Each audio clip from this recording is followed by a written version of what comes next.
Tous les grands du royaume purent voir l'écriture sur la muraille, mais seul le roi aperçut les doigts qui écrivaient. Daniel 5, 6, 7. C'était Belshazzar qui avait ordonné que l'on amenât les vases d'or et d'argent, et c'est lui qui poussa les convives à y boire du vin.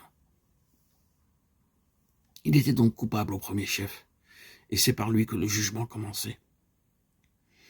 De la même manière, avant que Dieu ne juge le pécheur, il fera comparaître en premier lieu le diable, qui est le responsable de la chute, du péché et de la souillure de l'homme. C'est le diable que le Seigneur a d'abord jugé sur la croix. Lors du jugement dernier, c'est encore lui qui sera précipité le premier dans les temps de feu. Lorsque Belshazzar aperçut l'écriture sur la muraille, il trembla, et pourtant ceci n'était qu'un signe. Si la seule annonce du verdict l'affectait déjà à ce point, combien plus tremblera-t-il en enfer? C'était la main du Tout-Puissant et son écriture. Dieu disait au souverain, « Ô roi, tu as été trouvé coupable. Le châtiment est imminent. Prépare-toi. » C'est cela qui fit trembler le potentat. Dieu s'adresse à vous aussi en ce moment même.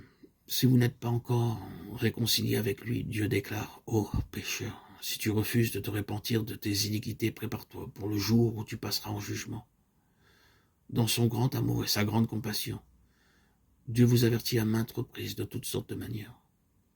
Il vous appelle par la maladie et la calamité afin que vous receviez le salut.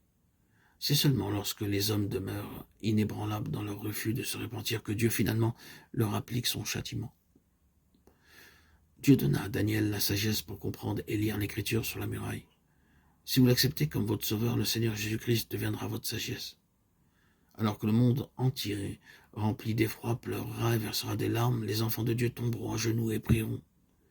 Il leur sera donné de comprendre toutes choses. Et c'est eux qui auront le pouvoir d'expliquer tout ce qui préoccupera les autres. Il y avait en France un homme du nom de Voltaire. C'était un grand humaniste, mais également un athée et un blasphémateur.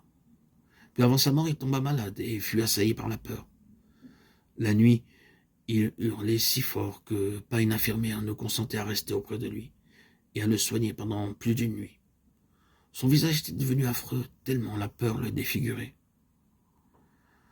J'ai vu des personnes ne connaissant pas leur Dieu mourir remplies d'effroi. Cependant, ceux qui l'ont rencontré peuvent s'avancer sans crainte dans la vallée de l'ombre de la mort. J'ai connu un jeune croyant qui fut victime d'une défaillance cardiaque et mourut subitement pendant son travail. Le chef de bureau qui avait pris sur lui de prévenir l'épouse à son domicile se trouva dans un grand embarras lorsqu'il essaya de lui transmettre la nouvelle avec ménagement. Quelle ne fut pas sa surprise lorsqu'elle répondit « Je le retrouverai au ciel » et lui fit part de la merveilleuse espérance que nous avons en Christ, alors qu'il s'attendait à la voir s'effondrer de chagrin et de désespoir. Le supérieur s'en alla plein d'étonnement. On peut voir ainsi que le Seigneur n'abandonne jamais son peuple. À l'heure qu'il est, n'êtes-vous pas encore venu à lui? Il vous délivrera de toute condamnation. Vous recevrez la réponse à toute question. Ces mystères vous seront révélés comme ce fut le cas pour Daniel. Et il fera de vous un vainqueur dans chaque situation.